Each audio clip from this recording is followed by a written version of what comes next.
గడిచినటువంటి 15 మాసాల్లో ఇన్ని పెద్ద ఎత్తున మీ పార్టీకి చెందినటువంటి ప్రజాప్రతినిధులు, మీ కూటమికి చెందినటువంటి ప్రజాప్రతినిధులు ఇంత దౌర్జన్యాలు చేస్తూ ఉంటే ప్రముఖ పారిశ్రామికవేత్తలకు సంబంధించినటువంటి కంపెనీల మీద ఎవడొస్తాడండి ఈ రాష్ట్రానికి?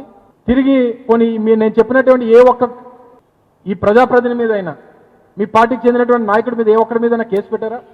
ఏ ఒక్కరినన్నా పిలిచి వార్నింగ్ ఇచ్చారా?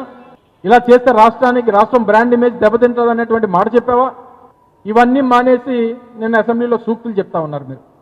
సో ఈరోజు ఈ పరిస్థితులు లా అండ్ ఆర్డర్ ప్రకారం ప్రముఖ కంపెనీల మీద ఈ రకమైనటువంటి దాడులు చేసి మేము ఆ కంపెనీ వచ్చేస్తుంది, ఈ కంపెనీ వచ్చేస్తుంది, నేను అది తెచ్చేస్తున్నాను, ఇది తెచ్చేస్తున్నానంటే ఎవరు నమ్ముతాడండి?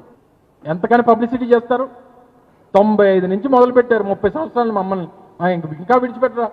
95 నుంచి 2025 30 సంవత్సరాలు అయింది. ఈ మీ పబ్లిసిటీ స్టంట్స్తో, మీ మార్కెటింగ్ పిచ్చితో, మీ తాలూకా ఆ బ్రాండ్ ఇమేజ్ని, మీ వ్యక్తిగతమైనటువంటి బ్రాండ్ ఇమేజ్ని, మీ తాలూకా వ్యక్తిగతమైనటువంటి ఆర్థిక మూలాలను పెంచుకోవడం కోసం ఒకరోజు సింగపూర్ అంటావు, ఒకరోజు కొరియా అంటావు, ఒకరోజు జపాన్ అంటావు, ఒకరోజు స్విట్జర్లాండ్ అంటావు. అక్కడి నుంచి తీసుకొచ్చింది మాత్రం నయా పైసా లేదు, శూన్యం అంతా.